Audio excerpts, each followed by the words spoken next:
This is Guardian Radio, your station for up-to-the-minute news, intelligent, interactive, and engaging conversation. 96.9 FM. The views and opinions of the hosts and guests are their own and do not necessarily reflect the position of the management and staff of Guardian Network. You have to be strong in today's world. Keep your focus and what you believe in, how to achieve all your dreams. Keep moving forward, never accept less than who you are. Live your best life. Be strong and free. It's the Hit Back with Nahaja Black. It's the Hit Back. The Hit Back with Nahaja Black is sponsored by the Cancer Treatment Centers of America, BTC, J.S. Johnson, and the Water and Sewage Department. With Nahaja Black.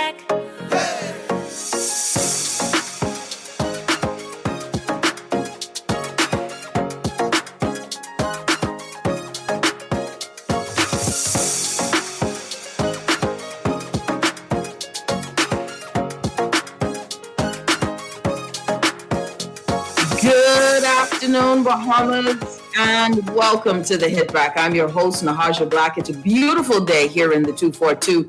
I hope that everyone is doing well, that you are taking care of yourself, that you are living your best life today. I hope that we are really just, getting set for a great holiday weekend, one where we stay safe, where we're not being risky, limit our interactions, but at the same time, just enjoy yourself and enjoy your weekend as best as you can. We are in some increasingly interesting times, y'all. Today, I've got a full show for you today. I'm excited. I've got Kimsley Ferguson, president of the Bahamas Public Service Union. The Bahamas Public Service. Yep, that was it. Having a moment.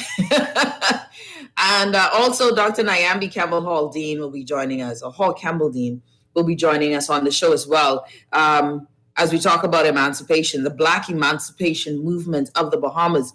And I don't know if we consider that as a movement, that we as Bahamians had a movement, that we ourselves have gone through phases of activism to get to this point.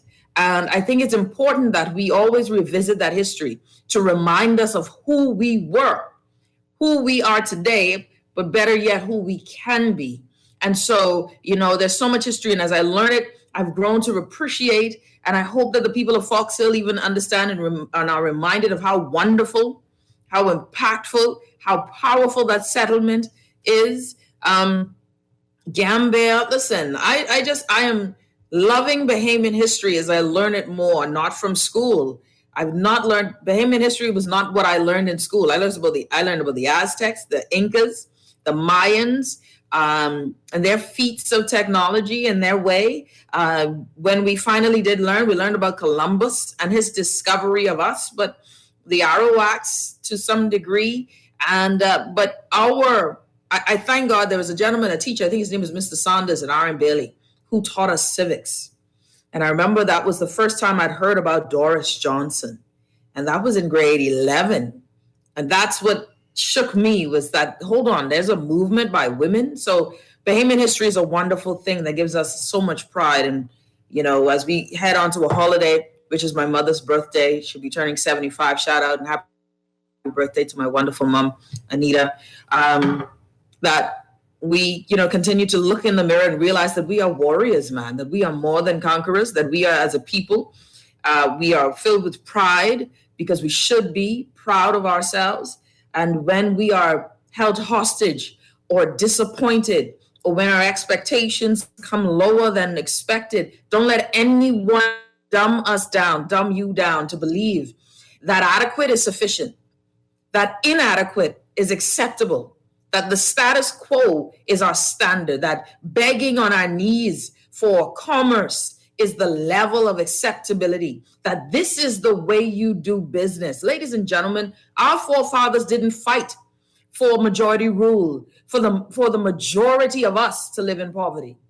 Our forefathers didn't fight for emancipation and freedom of themselves so that the majority of us can be in bondage economically. That freedom that they march for is incomplete. That process is incomplete. Inadequacy should never be the standard for a Bahamian because we know what it is to be the best at something, Tourism isn't the shackle. The shackle is that they made us believe that tourism was it. We excelled at tourism. We were the standard of tourism. But instead of being the leaders of tourism in that we taught the world, we became the leaders of service. So all we were called and deemed good to do or enough well off to be were the maids, not the hotel owners, the croupiers. Some of us got really good jobs in tourism. So we felt that we had arrived, but then there was still many who were struggling. Then they started to take our tips, the excess, the extra that made you feel as if you had. My father built his apartment buildings off of tips as a waiter. 20 years as a waiter and captain, 30 years as a waiter and captain between, I don't know what the hotel was, but I know Crystal Palace, right? And whatever else it was. But now we are slaves to it. We've never moved from leading or doing to leading. And every time these holidays come, and I want y'all to hear me and believe me when I say this, it is important for the structure and the economic system that prevails, that keeps us labor and our owners. Even when they give us piecemeal incentives, trust me when I tell you there's a ceiling. Trust me when I tell you there's a point in your climb where who you know matters. When what you give up and sell out to becomes the next step to your true economic freedom. But it cannot be freedom if you're owed a debt, if someone owns you. So when they talk about, we're empowering people with businesses, I assure you there's a level when you reach business that you'll see that only a few people are allowed in that space. Then you meet the brothers and the sisters who show off in their cars, in their house, show off in their townhome, happy they live out east, out deep west, very proud of their accomplishments, but they ain't gonna tell you how close they are under the arms of people who actually own this country. True economic freedom requires a change in the economic system. And an economic system change requires for us to wake up and be woke and realize that tourism is sailing and failing in this country. Why is it failing? You say, Nahaja, it can't be failing. It is fickle. Tourism isn't ours. We're starting to shift it. If you're a homeowner, but we can't own homes, the majority of us can't afford to get the loan. Try and get the second home if you got a first one. Watch what the bank does to you. Try to get the bus. Watch how you find out how many plates are owned by others and rented out. Watch when you try to actually move forward. Listen, this pandemic and the way it has been handled is the same way. There's a few people getting rich in this country, and it's off of health. Our poor health has made a few people exceedingly wealthy. Tell me why Princess Margaret Hospital today has yet to give audits on the monies that we keep putting in the system. Tell me why we have Doctors Hospital that is exceedingly doing well and growing and expanding. But PMH can never get out of his own way. I have health insurance. I'm one of the fortunate ones. It's not the best health insurance, but I've used my health insurance at PMH. But they don't give you good service and good quality. So you know what? The next time I'll go somewhere else. Make the product better and people will spend on it. Spend with it.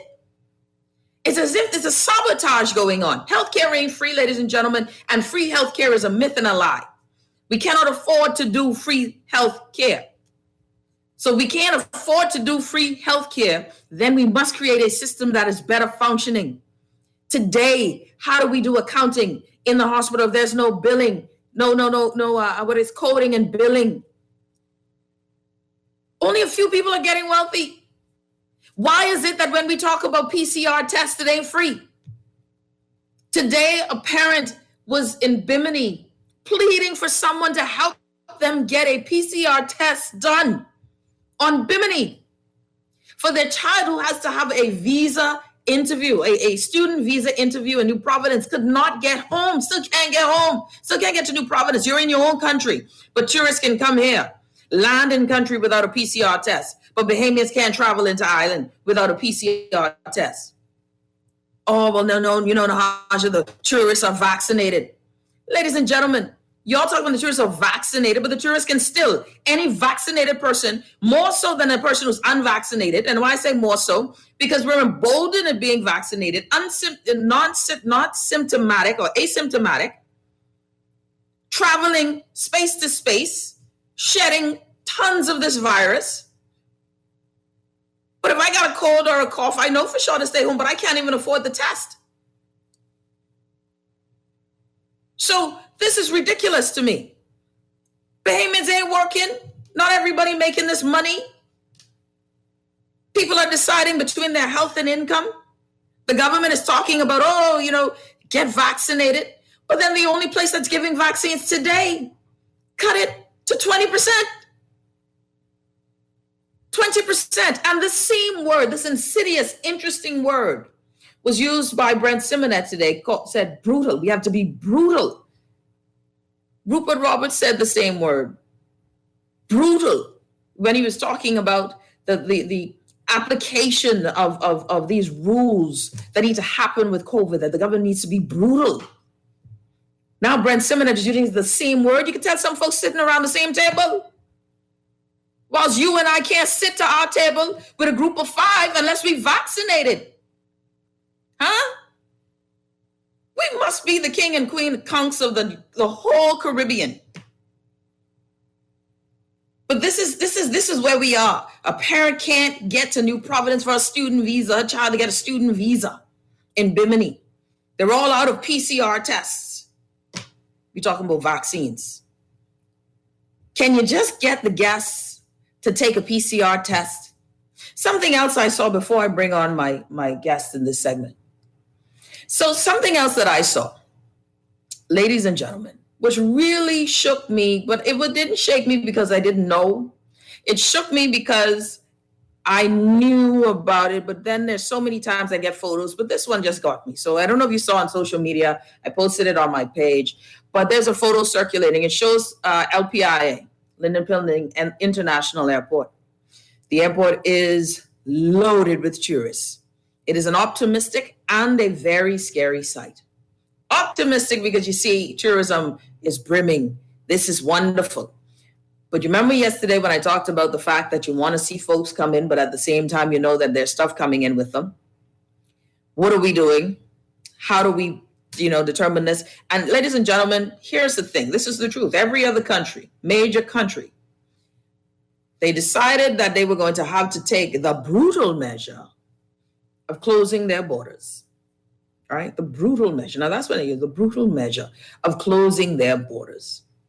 Because there's a photo of LPIA with hundreds of people, black, white, brown, doesn't matter, in queue, right? In queue. And they're in queue, some without their masks pulled up. This was for Saturday. So if you saw the photo, it's a photo on Saturday. 4,953 persons traveled in LPIA. Ladies and gentlemen, I'm learning now that, and there's so much here. Y'all don't even know how much things, it is amazing to me. We have where all our hospitals are at max capacity. I found out last night someone who was a part of our family passed away, senior citizen, was in hospital from July 10th, passed away last night from COVID. This is where my frustration lies. My frustration lies in the fact that we have this conversation or this monologue about you care for Bahamians. You're quoting scripture, right? We're quoting deep scripture. You go into the Samaritan and all of this stuff. You're deep. And my whole thing is, what are we trading? How can commerce really happen? How can a country really make money if your people are falling out sick, right? How many people do you have, citizenry do you have that can fill the void and the gap? Now, for the record, the majority of us will recover from COVID-19. COVID-19 is not a death sentence for the majority of us. But there are people who've caught it before and will catch it again. It's called the breakthroughs. Vaccinated people are getting it, right? They're getting it again or for the first time.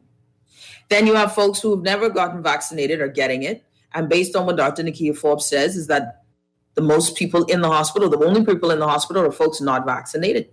Fine. All of this is true. I get it. I have no problem with it. So if that's the case, every other first world country decides we're going to stop the tide because we have to make sure the healthcare facilities are going to be able to take care of our people.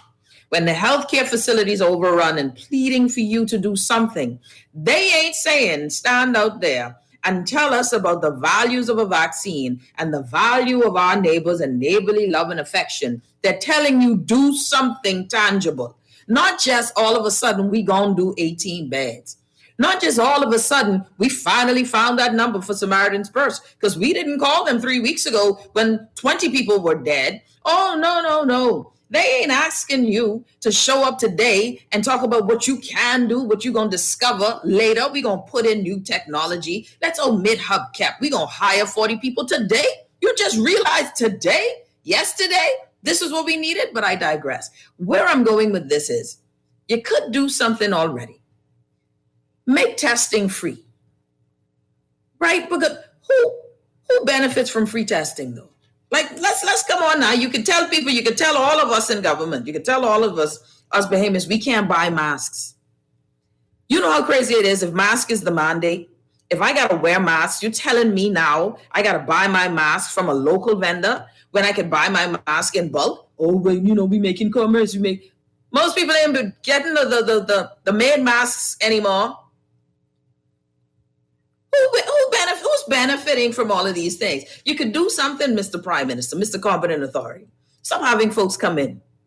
Stop having folks come in who are not tested. At minimum, just do that. Halt something, stop something, give the doctors a chance to catch themselves. Because at this point, our own leadership is fueling this pandemic. I said it. I said what I said. Call me what you want to call me. I said what I said. Fueling this pandemic. 5 immigration officers are out with COVID from LPIA. 5. How did they get it? And we're not testing the rest? We got to take a break. When we come back, let's switch gears. I tell you, we got to be some free Negroes up in here. Some free Bahamians, black, white. It doesn't matter. It doesn't matter. Shout out Long Island. We've got to decide at some point that this ain't working. This is not working. All right? You're listening to the one mask. Y'all try to get an N95 mask. A box of 20 will cost you $100. Jesus, take the wheel. We'll be back right after this.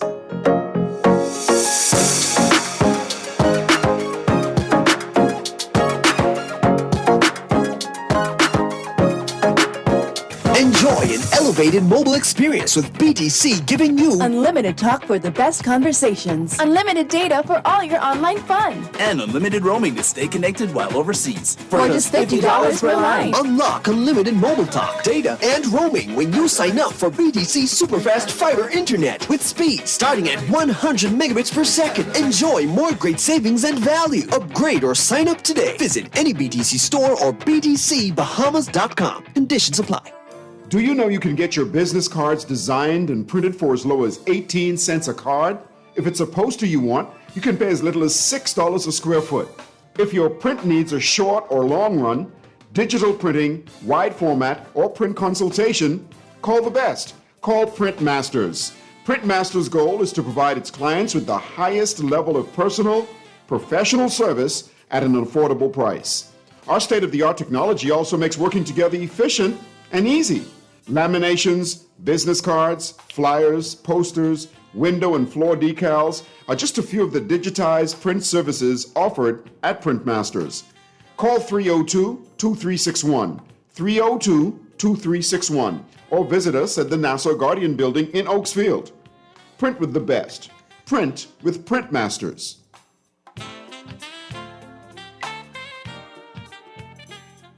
This is Guardian Radio 96.9 FM. Fresh news, smart talk, all day. It's the Hit Back with Nahaja Black. It's the Hit Back with Nahaja Black. It's the Hit Back with Nahaja Black. It's the Hit Back with Nahaja Black. And we're back. You're listening to the Hit Back with Nahaja Black, Guardian Radio 96.9 FM. Everyone, I hope you're, again, doing well. Take care of yourself, please. This thing is in the community. Be safe, be safe. However, with all of this going on, we still got all kinds of, like this, man, listen, this country, we need to be in prayer. If you are a person who believes in prayer, pray. Because I feel like only God can come in and restore some of the brokenness in this country. Because we still got some issues that are also unresolved. One of those issues, now, I mean, really, I didn't see it coming. And I'm so happy we have the BPS president with us. Because I didn't see it coming, y'all, that social service workers were vexed, right? And my good friend CA would say, vexed to ratted. But we've got Kimsley Ferguson joining us. Kimsley, welcome, my friend. How are you? I am doing extremely well. Good afternoon, Nahaja. Good afternoon, Bahamas. It's indeed a pleasure to be on the Hit Back with you today.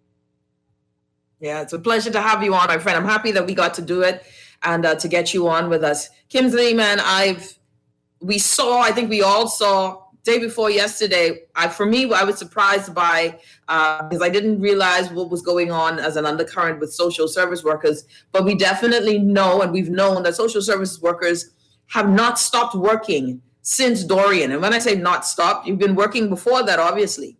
But the amount of pressure, the amount of demand that has been placed on social service workers since Dorian has been large and weighty. Tell us what's going on a bit about what are some of the issues and concerns that you guys are facing and want resolution for.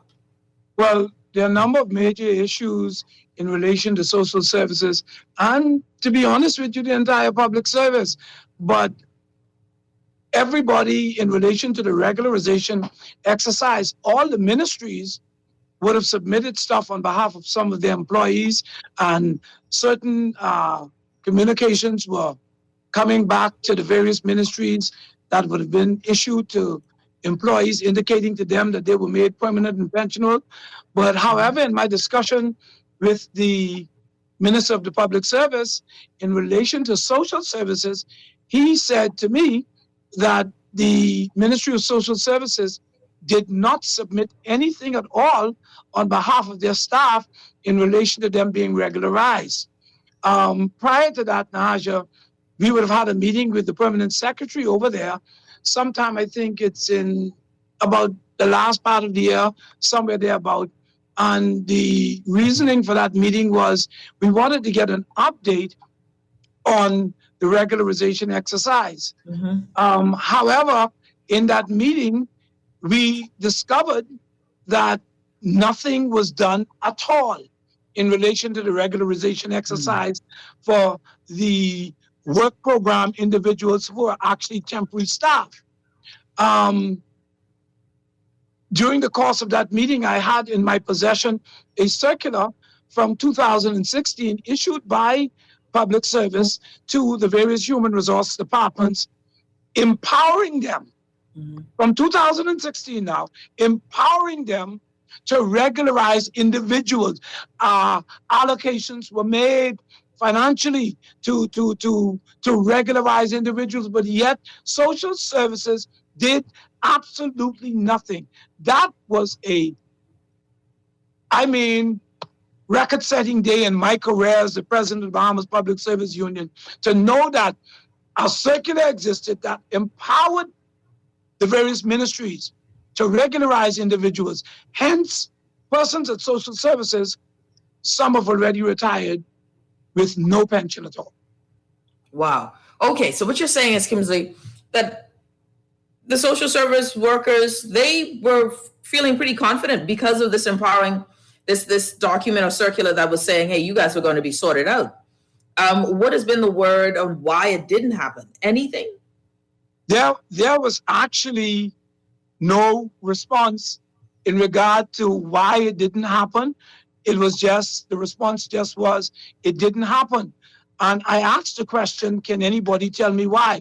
Nobody in the room or that was on Zoom at that time was able to say to the union why. It's extremely disappointing. And shortly thereafter, I would have met with the Permanent Secretary of Social Services, who indicated afterwards that a team was being put together to address this particular concern. I believe because the silly season is upon us, some people have the view that they can patronize us because they want some people to support them and all this sort of stuff. But let me tell you something. I'm not going to tell people what direction to go in with their political persuasion. But all I can say to them is, watch how some people are treating you. All right. So then we're here now. What the main thing is, the main issues are the regularization of folks. Is that the main issue? That there are a lot of people who have not been made pension permanent? There is a promotion issue as well. I got to paint the picture for you. You have some persons who are temporary staff who have not been regularized, but they're carrying caseloads as if they were social workers, chief welfare officers, and these people are doing the work. So promotions are a concern. There's also the concern of the health and safety of those individuals over there, because these persons are expected during any natural disaster. Even now, we see the pandemic is upon us, and these persons are required to be there on the front line. There's also the concern of whether or not these people are going to be receiving any of the honorariums that are being given, because they are, in my view, are considered frontline individuals and essential workers. No, listen, I say that there are a lot more folks are considered frontline and essential workers when they're forced to go back to work because the country's open. I think there's a lot of people who are frontline workers at this point, considering the extent of the pandemic itself. Let me ask you, how many persons right now are falling into that category of not being pensionable or permanent? Nahaja, I would say a little over 300, somewhere about 350 persons thereabout.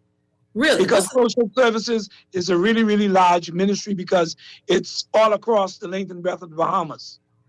350 persons we're talking about. What's the timeline? How long would we say the average years on the job and not being made permanent? We have persons who are work programmers at this point, some with 12, 15 years, even to about, say, 27, 28 years. Some of them already retired, like I indicated earlier. Retired but never made permanent. Retired but never made permanent, not receiving a pension. When I would have had this particular discourse with the Minister of the Public Service, he was concerned that persons who are currently at age 60 may not necessarily be considered for regularization. My response to him was, Mr. Minister, please, in the name of Jesus, you need to make those particular ones retroactive to ensure that these individuals receive a pension. And you're looking at folks who, because you use the word retired, meaning that they've worked until retirement age. So you're talking about folks who've worked 20 years, 25 years. I am talking about persons who would have reached the mandatory age of retirement and would have worked 25, 30 years. This is how long. And Nahaja, it's an indictment on the government of Bahamas to have exploited these individuals to such an extent. 26, 30, 31 years, and went home after having served their country, after having been in the trenches, after every hurricane or natural disaster, having to disregard themselves and their families and having to come out and serve the Bahamian public, but they went home with nothing. So let me ask you, we're just tuning in, Kimsley Ferguson, president of the Bahamas Public Services Union. Let me ask you this, Kimsley. at this point, we are, because one of the things that stresses me out or really concerns me is that we can do this to people, right? How does this affect wages if you're not pensionable permanent? Do they actually get the actual wage that should be there, that should be considered the standard if they're not permanent, or do they get part-timers wage? These persons would have been receiving minimum wage, $210 per week. None of them were paid monthly. It's extremely disappointing. I become very passionate when I talk about things like this. Those individuals, they want a home. Some of them want a home. Some of them want to send their children to college. Some of them want to buy a car.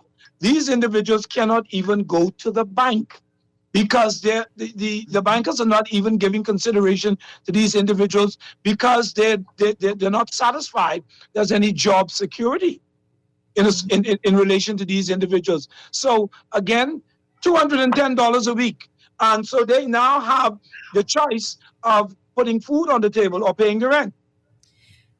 Okay, but these are $210 a week. Okay, I'm stuttering now, Kimsley. So you're saying though, and I have tons of questions even on that, these persons are hired as what? They're called work programmers. Now, let me explain the program. Initially, these were persons that were hired who went to social services for assistance. And so they put together this program to assist the individuals, but it was something that really should have been temporary.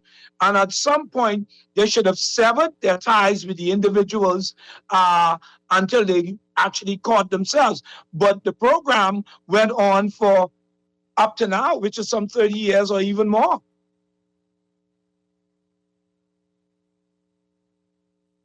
Okay, sorry, I'm shook by that, right? So that's something that was over 30 years old. This work program is that old of a program. These persons, now, when you say should have, was there anything in their contract that would have said to them, after X amount of months, after X amount of years, you are now a permanent or can apply for permanency in your job? Was there any legal document that states that?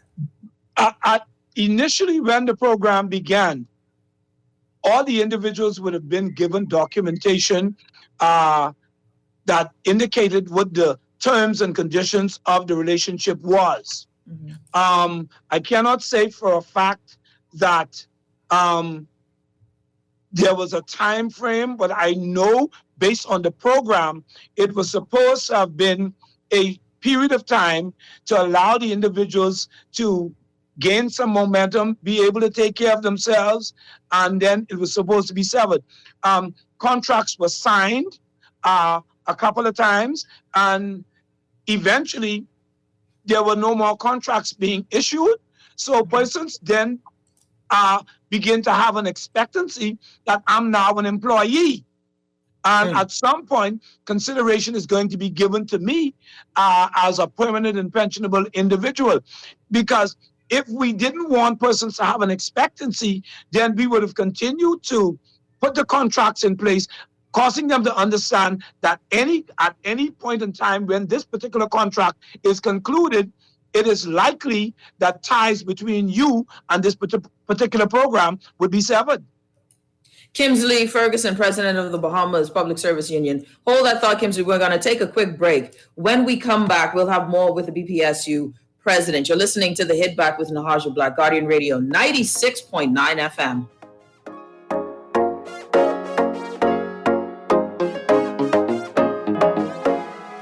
In life, there are always challenges. Today, we find ourselves having to be more self-sufficient, socially aware, and technically savvy. At J.S. Johnson, we are committed to our customers by providing cost-effective insurance solutions. No matter what your insurance needs, we will always be here for you. Call 397-2100 or visit jsjohnson.com. J.S. Johnson Insurance Agents and Brokers, giving you peace of mind. When I got prostate cancer, my family didn't know if I was going to live. At Cancer Treatment Centers of America, within days, I got an appointment They presented me with treatment options, and we set up a robotic prostatectomy. When my scans came back, there are no signs of cancer. They don't see you as a number, they see you as a part of the family. I'm going on with my life. That's a real gift. Call us at Cancer Treatment Centers of America. It's the Hit Back with Nahaja Black. It's the Hit Back with Nahaja. And we're back. Kimsley, the one and only Kimsley Ferguson, joining us on the show, president of the BPSU. Kimsley, we got tons of questions, text questions I want to get to with you. Nahaja, please ask, how were these temporary staff hired? What's the policy regarding hiring temporary staff in the public service? That's a good question. Some folks are saying, even in other texts and some of the other texts, that these are hires by, in political campaigning. We should have severed those ties long ago. But what is the process for hiring temporary staff? Well, again, there are different types of contracts. You have bilateral contracts, you have unilateral contracts where I want a job, so whatever the terms and conditions are, I sign on the dotted line. Again, I indicated initially that this was a program put in place to assist persons who would have been making application to the Ministry of Social Services for assistance, whether it's housing assistance or some sort of family assistance, food assistance, whatever the case may have been. And while those contracts continued and they had their various terms and conditions, the concern that we have is they were not severed. If at some point the Ministry of Social Services had decided, okay, we're now going to sever from you. So I cannot say that there was anything political regarding it, but I think it was more so the government trying to assist individuals in relation to whatever the need was at that particular time. All right, someone asks, can you ask Mr. Ferguson about the promotion exercise at the Ministry of Transport? All departments, transport all departments, and if he can look into it, please. No promotion letters have been given out, especially at the post office. And also someone else says, please tell Mr. Kimsley that the Department of Information Technology staff is also experiencing the same issue. These employees are stationed at the PM's office, and the permanent secretary has still not submitted any promotions for them either. These workers need their union leaders' help as well. You've got other groupings that are saying, Mr. Ferguson, come see about us. What is your response to them? Okay, I think there were two persons from the Information Technology Office that would have come. I think it was probably about a month and a half ago, and they expressed the concern. Prior to that, we would have met with them initially when we would have taken office. I would have spoken with the permanent secretary that had responsibility for that section at that time. I think it would have been Ulysses Delancey, P.S. Ulysses Delancey, who were advised us that they were formulating a career path for that. At the same time, they were putting together this, what do we call it here? An assignment was given to digitize the entire public service. And so these persons would have been charged with responsibility for that. But we did have a discussion with her, and her response was that she was formulating a career path for those individuals, and it was not complete at that particular time. I haven't spoken to her recently to get an update on where information technologies career path is at this particular time, but we can follow up on that as well. I'll make a note even while we speak. The promotion exercise at the post office, that's being done. We are aware that there are some letters would have already been forwarded back to the Ministry of Transport, but from my understanding, they haven't been distributed yet. And so the promotion exercise, based on the update the minister gave me, it's ongoing, and it has been ongoing. The minister made a statement in the media that there was some $8 million allotted for promotions across the public service. So what you will see now is a lot of technical promotions taking place. And then the clerical side of those promotions are being done as well and will be distributed. Kimsley Ferguson, president of the BPSU. So there are also some detractors with the union's work, Kimsley. There are some detractors. There are folks who are saying, listen, that a lot of this falls at your feet as president, that as your tenure, do they feel as if they're feeling as if a lot hasn't been accomplished in your tenure? So why should they believe, and this is getting a lot of text messages and whatnot, where is their confidence, or where should their confidence come from that you can pull this through?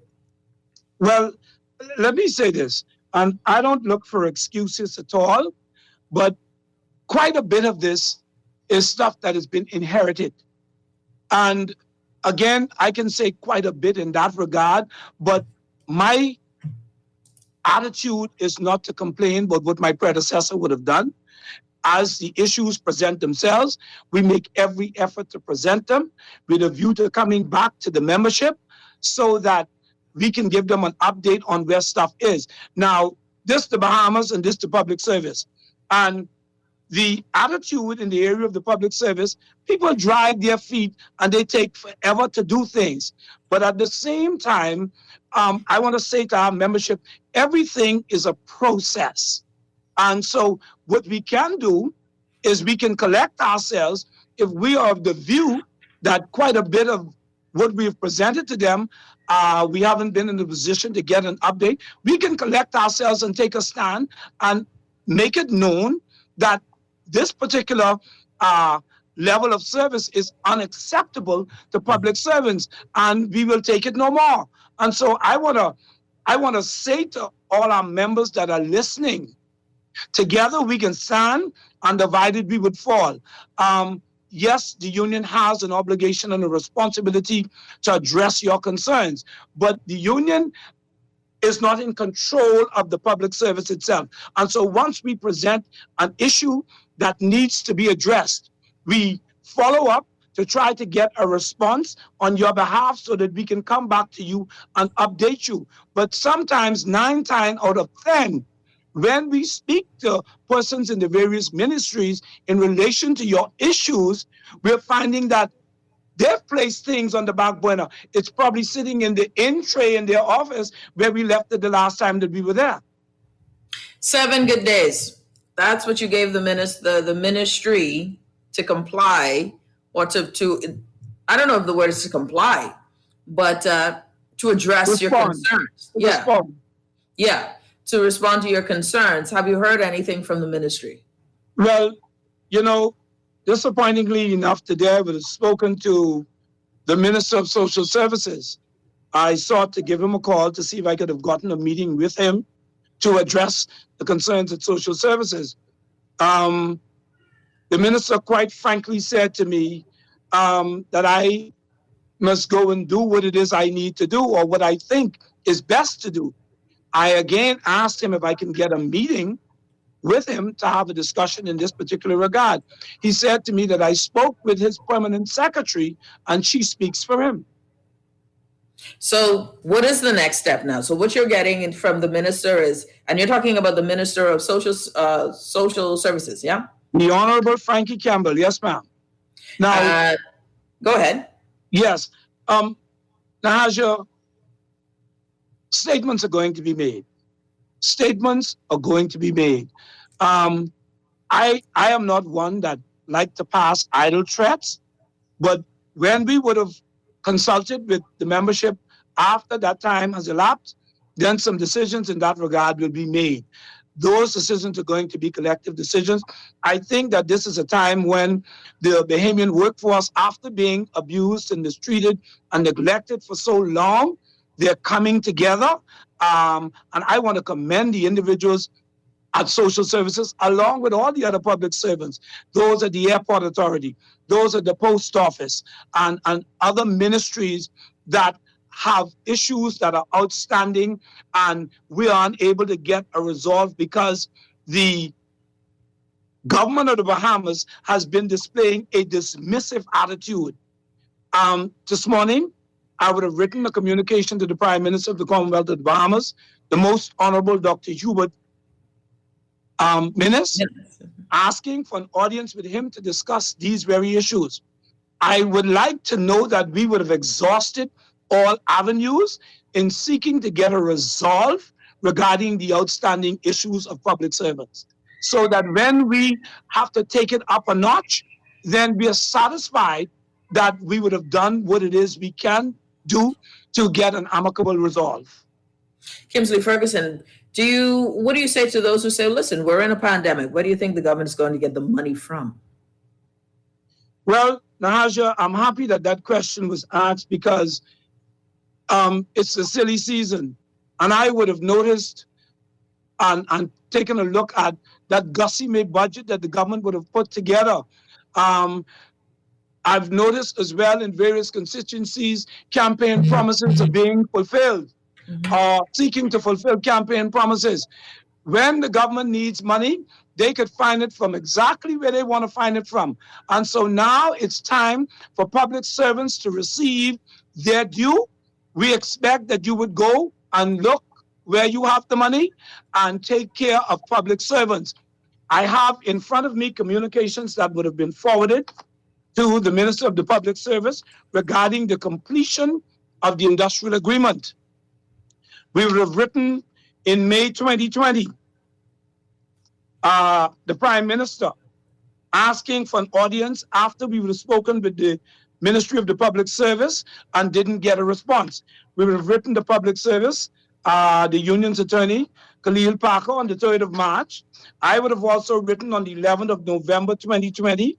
I would have written them again on the 7th of May, and there are other communications that we would have given to the public service, and I don't have a response to either of these in relation to completion of the industrial agreement, which was given to public service before June of 2018 when it expired.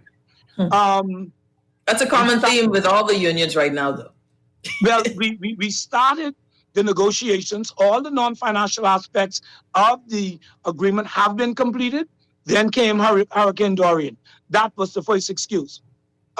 We sought to be understanding. Shortly thereafter, we wrote, the pandemic came. The excuse then was the pandemic. We wrote communications saying to the Minister of the Public Service, let us complete the negotiations, and if payments in this regard had to be deferred, then we can have a discussion about that, and we can make a decision on when payment would be made. Let me ask you something, Kimsley.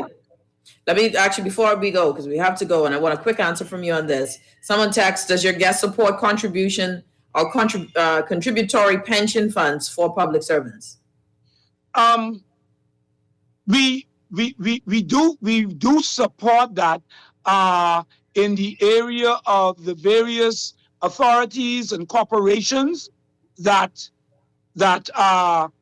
we represent, as well as is something that my predecessor, Mr. Pinder, would have been promoting for a while, because what it does, it allows public servants to get a larger size pension upon retirement. And so, yes, I am indeed in support of that. And is that something that's in the new agreement that you're hoping to put in there?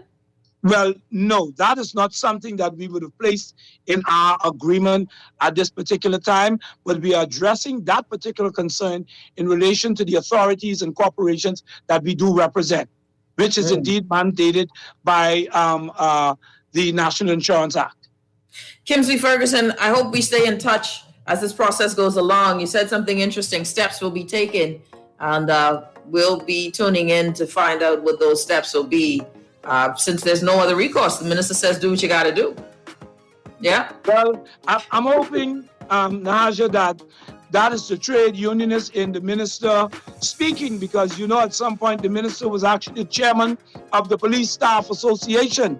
And I would have been of the view that he would have been really, really sensitive to the issues of the people at social services.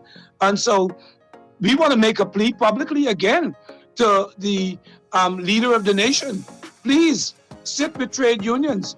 Let us move away from dismissing the workers' representatives in this country, because we have some people that are keeping the wheels of this country turning, and nobody should be turning a blind eye to them. Kimsley Ferguson, thank you so much, my friend. It's a pleasure. Thank you. You're listening to The Hit Back with Nahaja Black, Guardian Radio 96.9 FM. We'll be back after this.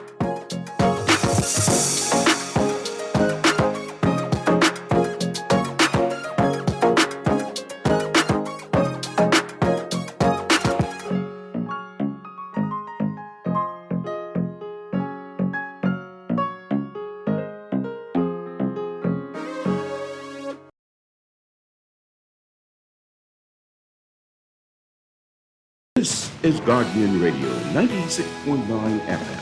Fresh news, smart talk, all day. It's the Hit Back with Nahaja Black. It's the Hit Back with Nahaja Black. It's the Hit Back with Nahaja Black. It's the Hit Back with Nahaja Black.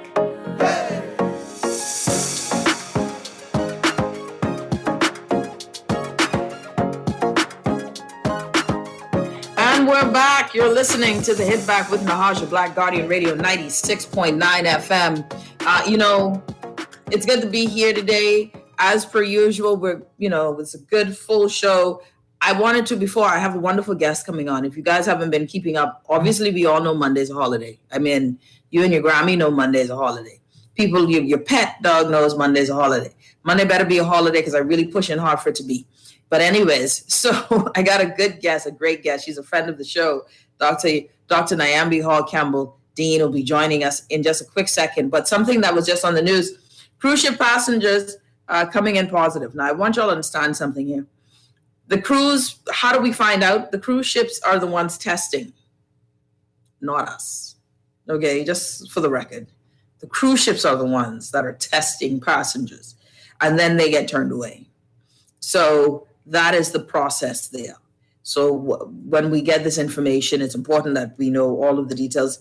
But that is a process that we are not doing our own or not requiring it, but the cruise ships actually know the data and they're deciding on their own that this is the smart thing to do. Ain't that something? But we digress. I want to welcome to the show a friend of mine, someone I'm happy, I hope, you can say friend, brilliant Bahamian woman for sure. We're going to be talking a bit, and I want to switch gears. I think it's always important to discuss this, the movement, the Bahamian emancipation movement, our movement to freedom. It's important because in history, I didn't know half of these things, and it gave me a new respect just for certain communities. And I hope these communities are well aware of their walk in history. So I've got to welcome a good friend of mine, Dr. Nyambi Hall Campbell Dean. Doc, how are you? Hi, Nahaja. I'm good. It's good to be back. Of course, it's good to have you back. Always a pleasure. So, Doc, of course, you and Chris Curry, Dr. Curry are my historians. You are, you, my dear, are my Nubian queen here on the history of the Bahamas, right? Let's talk about it. Why is tell us a bit about our emancipation history. Okay, well, I'm more the psychologist and Chris is the historian, so I do the best that I can. I know. So in 1834, the English-speaking Caribbean celebrated, or I guess recognized, the abolition of slavery within the region.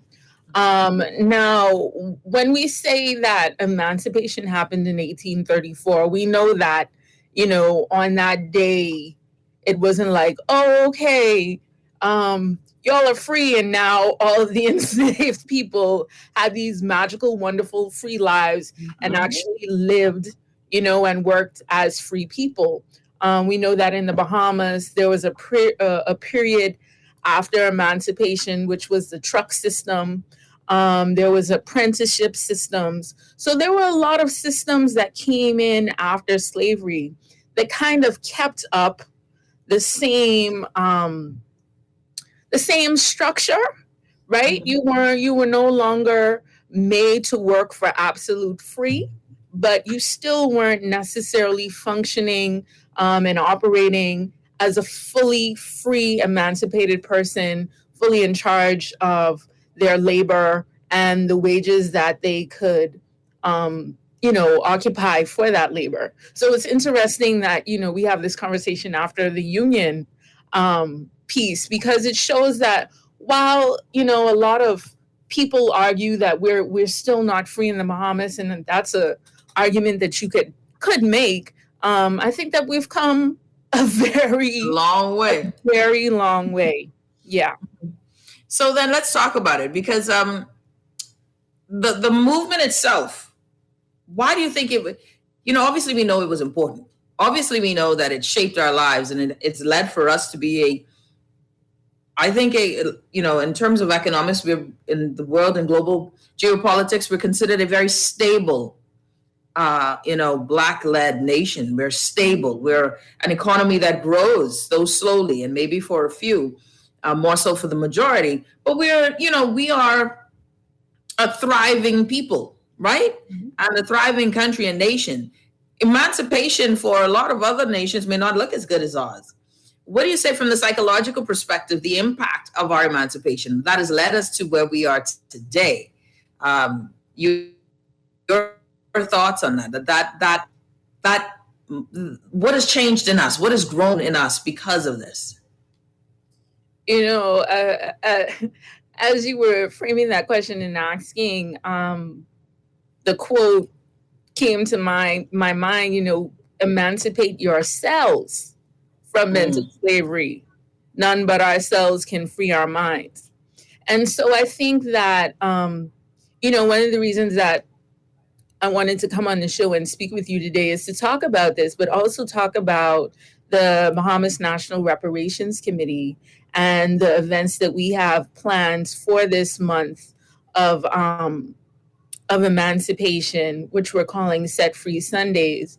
And one of the points of the Reparations Committee with CARICOM's 10-point reparations plan is psychological rehabilitation, right? Recognizing that, okay, we came out of a period of enslavement, but after 400 years of trauma, there were no psychologists on the sidelines saying, okay, I know that you experienced a lot.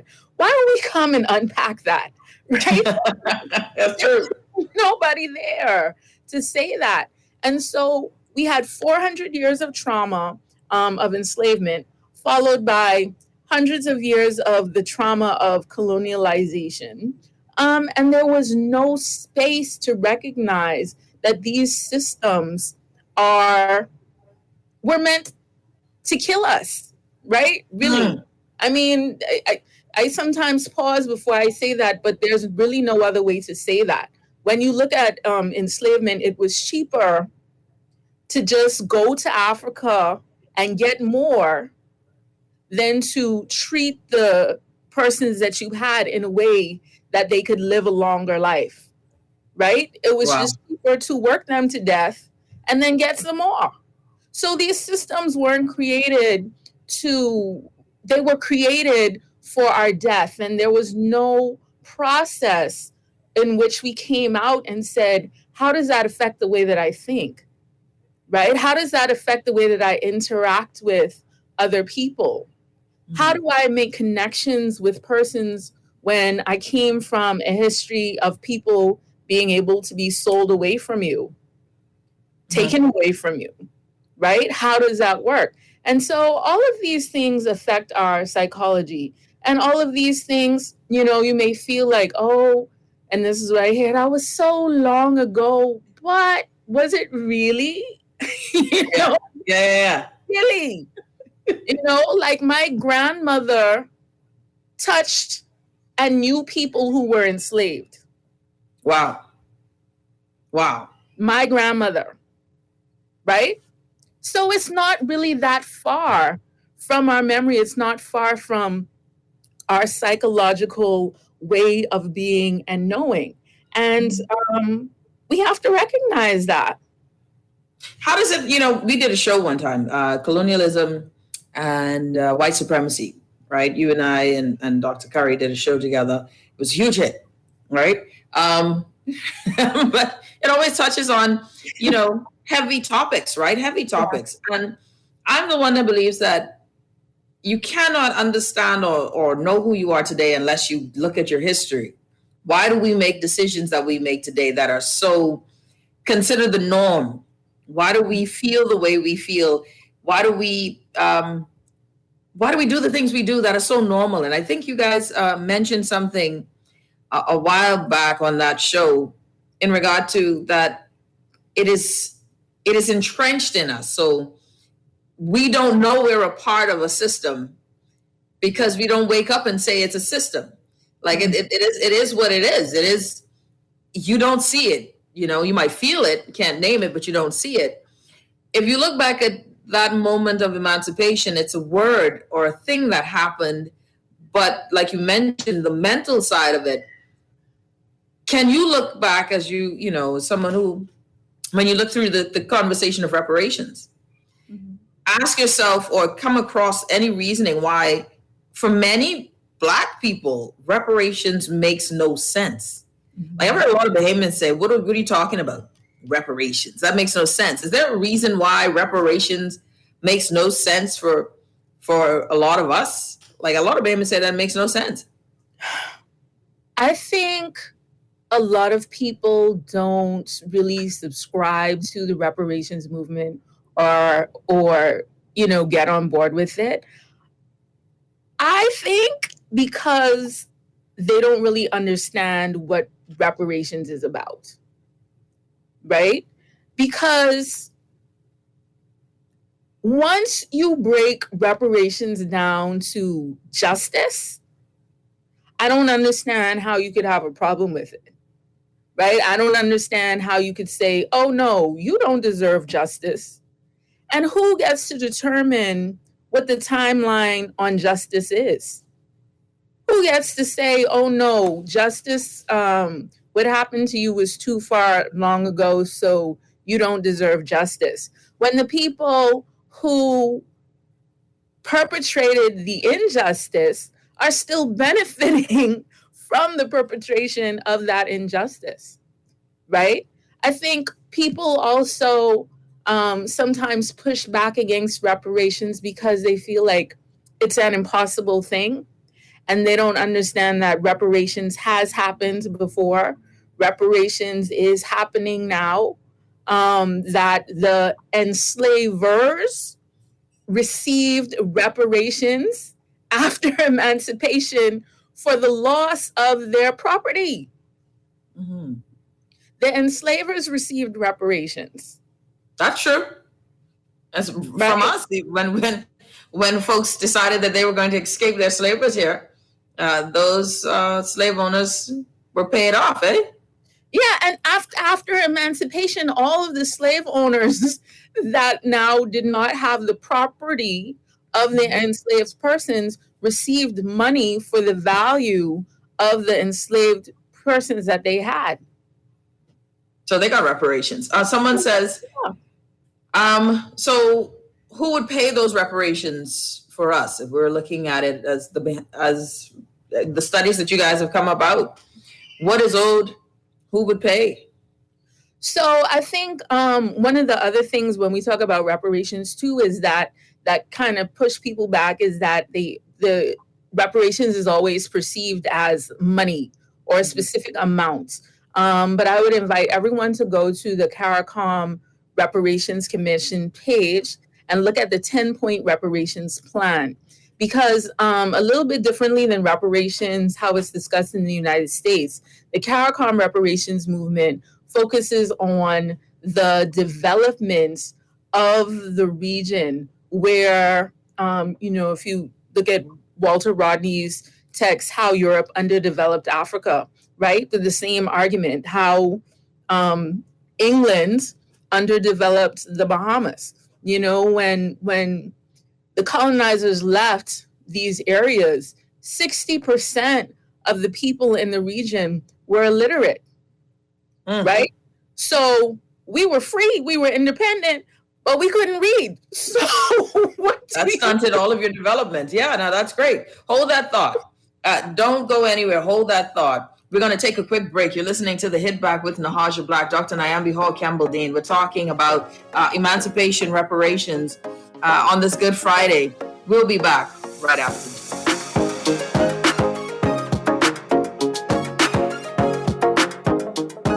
Tired of banks forcing you to use technology to bank the way they want you to? Your convenience is important. So no matter what your banking needs, Commonwealth Bank's friendly staff are always available in branch for that personal one-on-one service. But when you choose technology, our online and mobile banking app offers you state-of-the-art functionality. The choice is yours. Commonwealth Bank. Bank the way you want. The Water and Sewage Corporation advises customers and residents of Claridge Road that the corporation will commence improvement works beginning Wednesday, July 21st, 2021 to August 6, 2021 from 9 a.m. to 3 p.m. daily. Customers should note that there may be some interruption in water supply during the works, and the motoring public should note that there may be some traffic diversions around the work area. The corporation apologizes for any inconvenience caused as they work to improve their level of service. This is Guardian Radio 96.9 FM. Fresh news, smart talk, all day. It's the Hit Back with Nahaja Black. It's the Hit Back with Nahaja Black. It's the Hit Back with Nahaja Black. It's the Hit Back with Nahaja Black.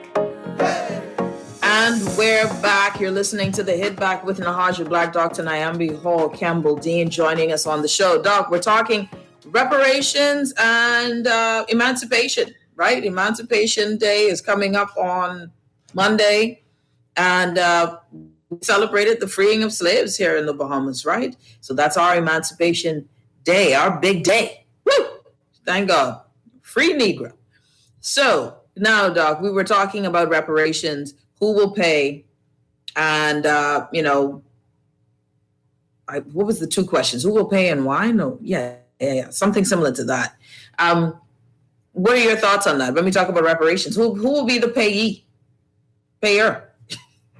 The payer would be the governments of the colonial powers, right? So in the Bahamas, that would be England, in Jamaica, England, in places like Haiti, France. Jamaica too. Yeah, Jamaica, Trinidad, Barbados. When we think about who would pay, I think it helps to think, well, who has been paying? Haiti has been paying France. When did they just stop? Like maybe a few years ago? So to be free. Ain't that some mess? Right. And they're still being ruined by these first world countries. Why is it? Sorry, I could go on my eyes just trying to figure out why the UN is policing Haiti. I'm sorry, but we digress. Yeah, that's a whole.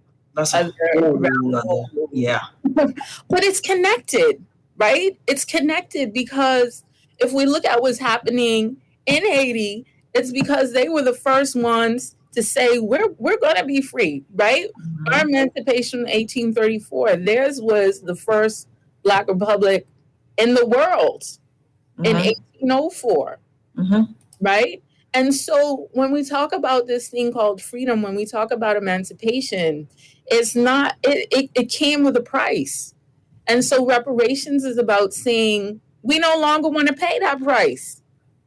That's interesting. Okay. So the price, what would you say would be the price that we have paid in the Bahamas? The price that we paid apart from slavery? Anything, and because you mentioned something like education, 60% of us were illiterate. Our ancestors were illiterate, right? And then England left and whoop, there it is. Well, they didn't leave, but we were free, right?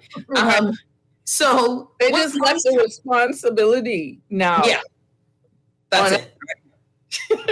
Because they still weren't interested in education, because I think it wasn't until we had really free public education, until we had majority rule, and then governments changed and free public education came into play.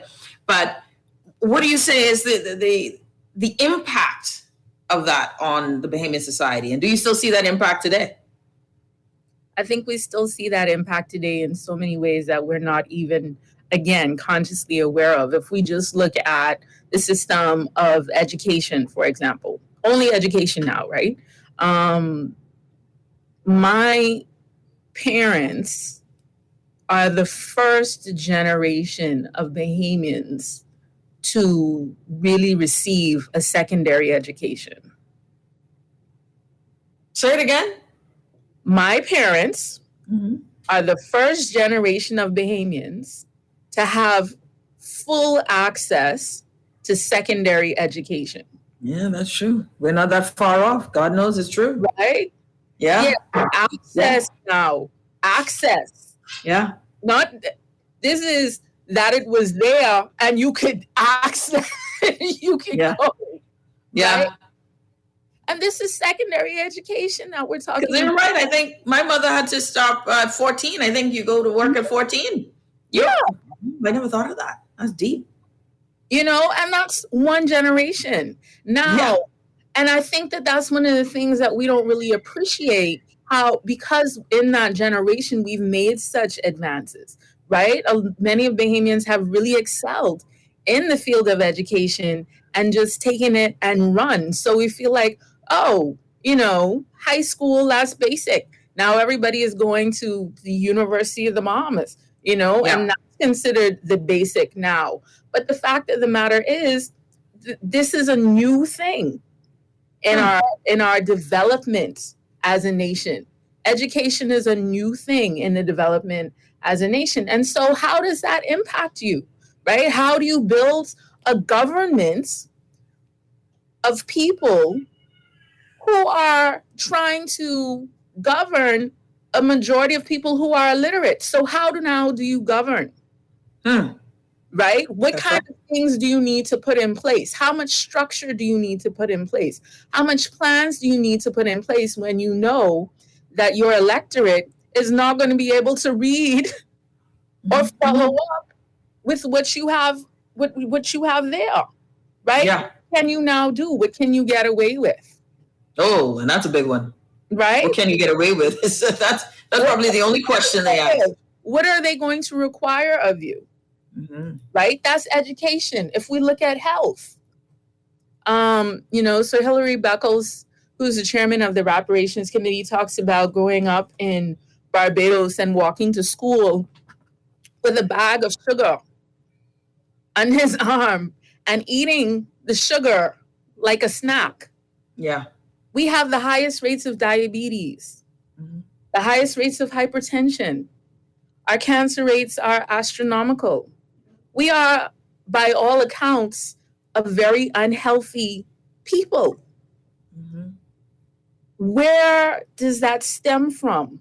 What did we learn from our experiences about the ways that we interact with food and our land and eat, right? With salt, when we look at the conditions that were on the slave ships and the amount of salt that we were subjected to, right? All of these things, they play a role. And I think that it's just disingenuous for us to pretend like that doesn't matter. We here now. I ain't never been to Africa. I don't know what Africa have to do with me. Yeah, that's common, eh? I ain't never been to Africa. I ain't trying to go to Africa. I'm barely African. I'm Bahamian. Right. Yeah. And so you can think about Africa however you want. That still does not separate you from the history and the reality of what happened. And because we are so far removed from the reality of that history, we fail to see how it is impacting all of our systems now. And that's just enslavement. That doesn't even talk about colonialism, right? Why we, for some reason, think that the ice over there is colder than the ice right where we are. You know, I heard someone on the radio today talking about the price of strawberries and how the government needs to lower the price of strawberries because people need to eat healthy. And I'm like, but Canap in the road, scornful. Why we have to eat strawberries? Yeah. Canap is a fruit. Well, listen, we don't have any, but we don't have a label on our Canaps, right? Our Canaps don't have a label. They don't come in a package and tell you that it got X amount of calories. That's a deep point, though. Canaps is the fruit and it's scornful. They don't get a label on my dilly. I need a label on my dilly. But that's a good point. Keep going. Sorry. Keep going. No, these are all of the things. And, you know, when we think about the ways that we interact with ourselves and we think about ourselves, you know, that we don't consider like in the child's lunchbox, you put in an apple. What about the hairy mango? What about the canap? What about the dilly? Right? I went somewhere and there were mangoes. I mean, the hairy mangoes were on the ground, just scornful, like the whole place scented of mangoes. They were mangoes and flies. Yeah. Everywhere. And it's like people are hungry. People are looking for things to do. People can't find natural foods to eat, right? But it's because of our perception of what a fruit is. Right? Our perception of what healthy food is, right? I'm still trying to think of how I could use the almonds, that almond tree at UB just every year. I'm like, I have to figure something out. That's deep. You know? Okay, Doc, don't let's let this caller. We have a caller on the line. Caller, you're on the hit back. Welcome.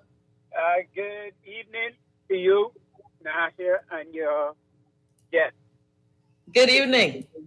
Listen, I think the lady mentioned something about salt. Yeah. Do you realize no Bahamian, and Nahaja, I hope you don't have it in your home. I hope you don't got that Morton box with the lady with the umbrella in your home. I would love to tell you no, but my sea salt on the way though. My Inagua salt on the way. No Bahamian. You know what? When you see the mailbag going to Accent, Crooked Island, Long Island, even Exuma, and Inagua with Morton salt. Why? And you could go up there and rate the salt, which is better because it has all the 92 minerals. There's no additive to it or anything like that. There's no silica, sodium dioxide, or anything inside of it. You're right. Yeah. Good stuff. Are you there, caller?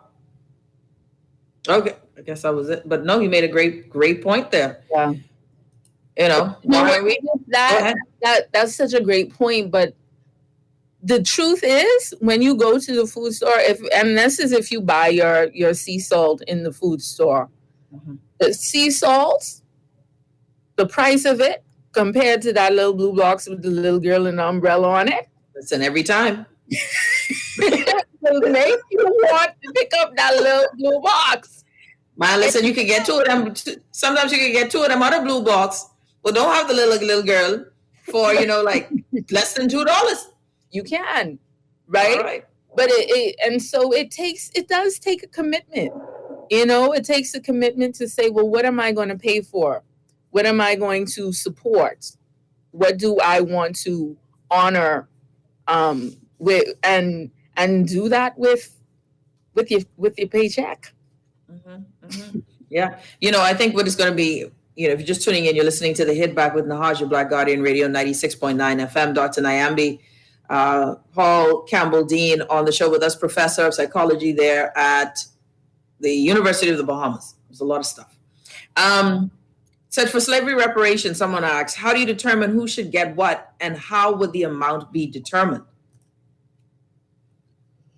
So again, the reparations model that the CARICOM Reparations Commission employs is not a model that focuses on a dollar amount. right? If you go and check out the 10-point reparations plan, it's a model that focuses on development and development in these 10 areas. So they include psychological rehabilitation, health, education. The first point on the plan is a full and formal apology, talking about repatriation to Africa, right? So it's not a specific dollar amount that is determined, and all of the people within the region would be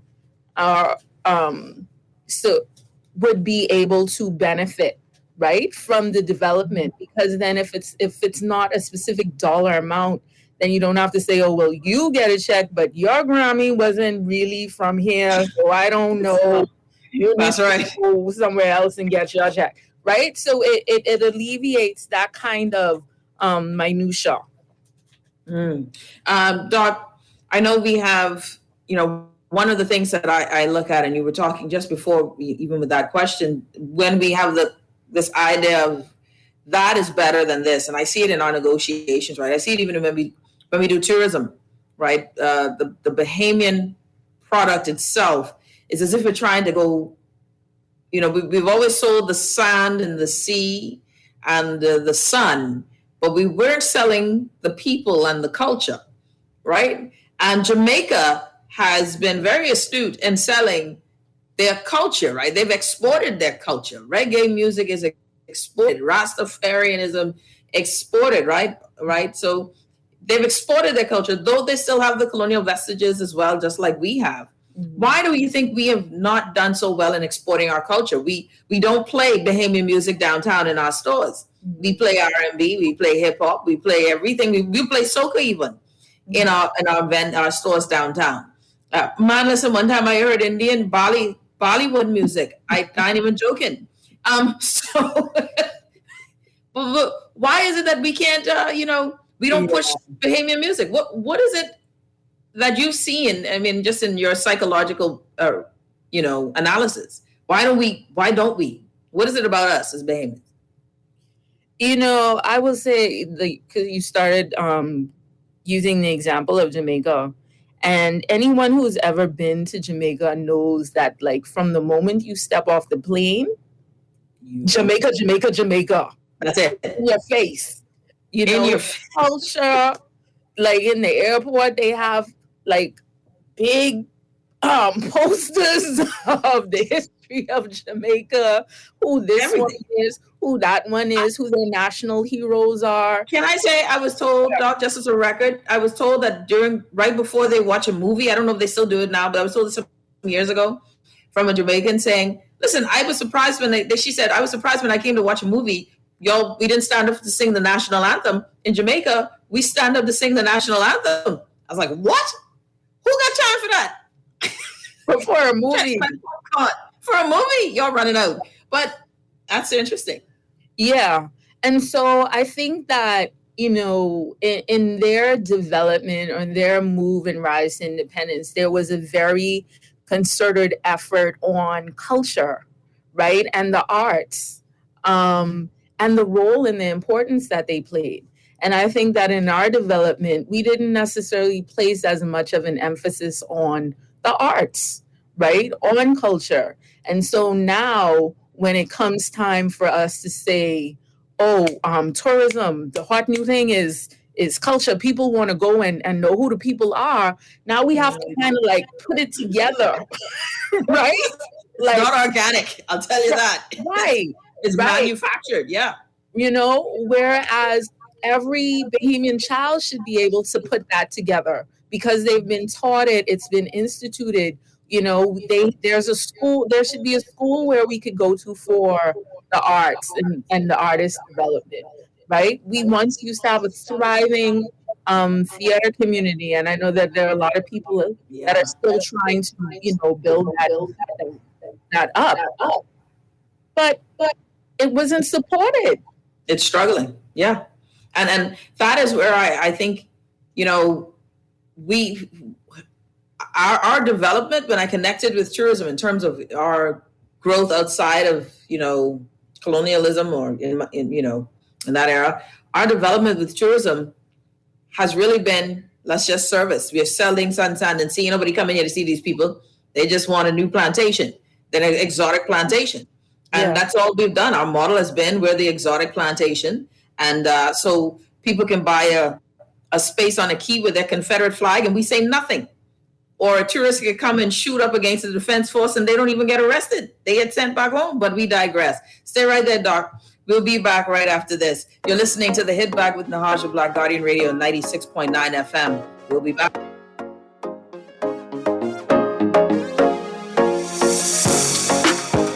Enjoy an elevated mobile experience with BTC, giving you unlimited talk for the best conversations, unlimited data for all your online fun, and unlimited roaming to stay connected while overseas. For just $50 per line. Unlock unlimited mobile talk, data, and roaming when you sign up for BTC Superfast Fiber Internet with speed starting at 100 megabits per second. Enjoy more great savings and value. Upgrade or sign up today. Visit any BTC store or btcbahamas.com. Conditions apply. When I had got prostate cancer, my family didn't know if I was going to live.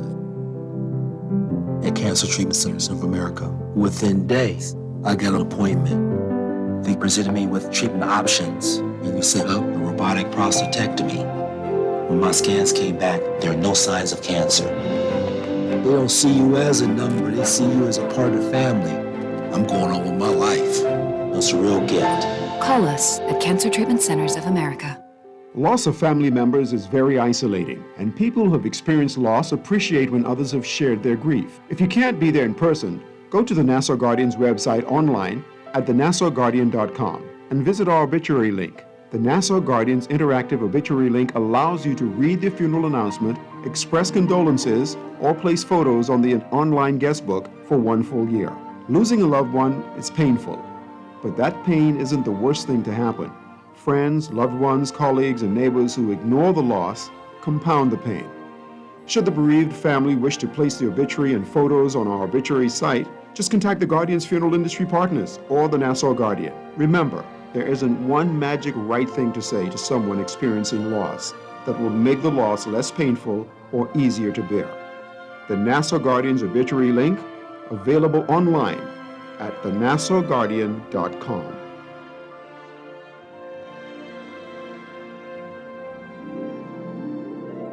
This is Guardian Radio 96.9 FM. Fresh news, smart talk, all day.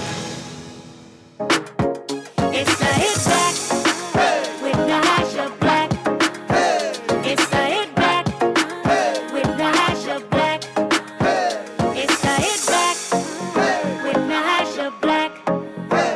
It's the Hit Back. The Hit Back with Nahaja Black, Guardian Radio 96.9 FM. Joining me, Dr. Nyambi Hall Campbell, Dean Professor at the University of the Bahamas. Joining us, we're talking about a bit about the psychology of our emancipation and reparations, the impact of slavery on us as we look at the holiday coming up, our emancipation holiday as a nation. August 2nd, when was it? 1834. Powerful day. I'm happy for all of that and, all that good stuff, yada, yada. Yay! Woo! Free. Doc, I know there's an event which you were mentioning something, and so before I let you go, I want you to talk to us about what are you guys, what are some of the things that you guys are planning in planning for this time, this emancipation time?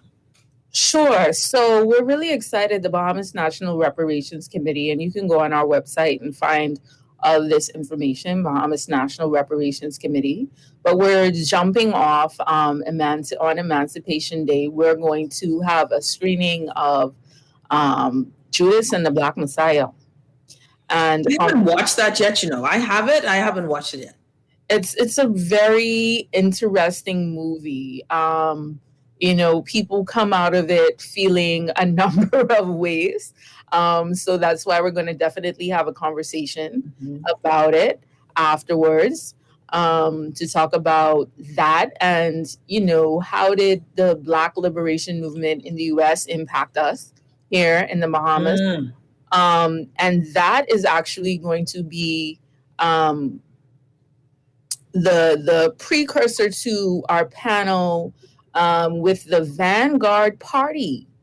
I don't know if you're familiar with, there was a socialist party called the Vanguard Party. And so we have some members, original members of that party, that we're going to have a panel with them on August 15th to talk about their experiences. I think that would be really good, especially since we are approaching silly season, right? To just know about the history of other political movements in this country, that we haven't just always been a people that just talked about not democracy, but this type of social structure, that we've looked at others as well. On August 8th, keeping the history of Black liberation movements as our theme, we are going to be speaking with elders of the Rastafari movement. Nice. Right? Yeah. So what was it like when Rastafari first started in the country? Who were some of the people that were responsible for that? And how did they help to develop and grow the movement? And then we're going to end the month on August 29th with a presentation by Andrew Wilson, who is doing a lot of work both here and in Africa to talk about, repatriation. So those are all of our presentations, but we're also really excited to be doing what we're calling the Emancipation Challenge with Ramble Bahamas. And so I'm writing stuff down. Yeah, we're going to have it set up so you can follow us. But Ramble Bahamas is a really interesting site that has highlighted a number of points of historical interest in the country. And so we just invite people to go throughout the month of August and take your selfies, but do it in front of a historical site, right? Do you know where the Walker's house is? Do you know where Marcus Garvey spoke when he came to New Providence? Do you know where Martin Luther King stayed when he was on the island, right? Do you know points of liberation? Do you know where the UNIA movement was housed in the Bahamas? UNIA, what's that? That's Marcus Garvey's political party, right? So there was a group of people in the Bahamas who followed Marcus Garvey and were like, hey, let's get on that Black Star ship and go back. I love that Black Star ship. Yes, the Black Star ship, and go back. So there's so many different points and places of interest, from Lewis Street to Fowler Street to, the Southern Recreation Grounds. So go out and take your selfie. And we don't even want that to be limited to New Providence, right? All of these spaces in Cat Island, like the DeVoe Plantation, or, I'm sure there are places all over. Dunmoretown and in Long Island. There's a lot of really great historical spaces. So, people, take your selfie in front of these spaces and share with us. Teach us about these points of liberation on your island. And let's get that challenge started. I like that. Ramble Bahamas? Yes. That's pretty cool. Now, mind you, do I have to be vaccinated for these sites? I'm just kidding. It was just petty. I was just being petty. I was just being petty. I was just being petty, Doc. Dr. Nyambi Hall Campbell Dean, it's always a pleasure to have you on. I learn something new every time. I appreciate you, Doc. Oh, before I let you go, I got one more question somebody wanted me to ask you. Just want to make sure I open this and get that question. Yes, slavery was meant to kill us. It was easier for them to get new slaves because it was our own who caused slavery to last so long. Please have your guest speak to that. Was it us that caused it to last so long?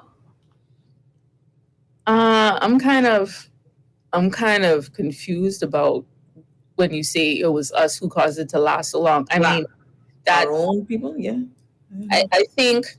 So I think if the person is speaking from the standpoint of there were more enslaved people than there were enslavers, and people can argue that, if all the enslaved people were to get together, they could overrun the enslaver. So if that is the perspective that they're coming from, then I can understand how people, have that point of view. But I think it's really, I think it's really interesting when people now look back and say, well, why didn't they do this or why didn't they do that? When it's like, well, right now, why don't you say no to that? Mm-hmm. And I think they were talking about the black slave owners. Oh, well, I mean, when you look at the number of persons who were black and slave owners compared to the system of the transatlantic slave trade, I mean, it's not really comparable. Mm-hmm. So even if all of the black slave owners were to emancipate their slaves, slavery would still exist. So, so what's the what's your point on that? Someone says also how tribes in Africa sold their slaves to the white people, but we got to go. I would like for you. We'll do this again on this topic because, of course, I feel as if we always have to do these educational series and the impact of our history on our present behavior. And how do we get to the destinations we want to get to in the future? Dr. Nyambi Hall Campbell-Dean, thank you so much. Thank you, Nahaja. You're listening to The Hit Back, everyone. So we have a full day, and special thanks to Dr. Hall Campbell-Dean, who has always been a great friend of the show. The conversation on reparations will always be an interesting one. So today, news that came in, you heard the news on the show as well. At our 5 o'clock news segment was that we have, and it was in the USA Today, and I'm going to read that article to you, and I just got an interesting text as well, and I'll read that. 4 vaccinated adults, 2 unvaccinated children test positive for COVID on the Royal Caribbean ship, right? 6 passengers sailing on Royal Caribbean International Adventures of the Seas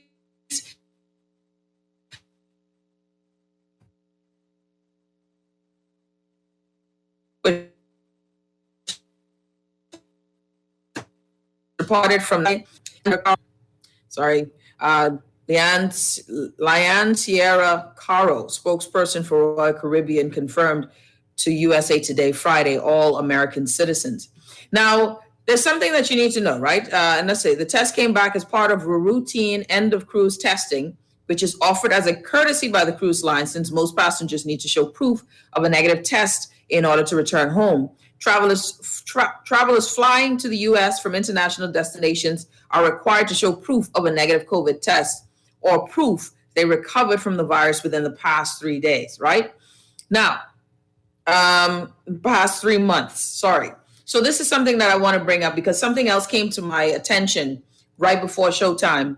And it is a document that shows where immigration officials are told, and I'm going to put this up. I have to pull it up so that I can read it and make sure that I'm not getting the quotes wrong, right? And with regards to Adventure of the Seas, right? This is with regards to Adventure of the Seas. Guests boarding the ship in the Bahamas will not be subject to individual processing by an immigration officer upon the ship's re-entry to the Bahamas, right? Now, it goes on. This is for Adventure of the Seas. This is a circulating document within the Department of Immigration. This is said to immigration officials, right? The ship must notify immigration of any guests boarded the ship outside of the Bahamas. These guests will undergo the normal immigration protocols upon debarking or re-entry to the Bahamas. In these instances, passports will be presented to immigration for any guests that join the vessel outside of the Bahamas. The exception will be for private contractors who will board for emergency work. The guest must apply for a travel visa. Guests boarding the ship in the Bahamas. Now, guests who board the ship outside of the Bahamas. But guests who board the ship in the Bahamas will not be subject to individual processing by an immigration officer upon the ship's re-entry to the Bahamas. Okay, Nahaja, what's the problem with that? All right. Well, Adventure of the Seas, I think if we're sure, and my information is current to this point, it stops in Mexico.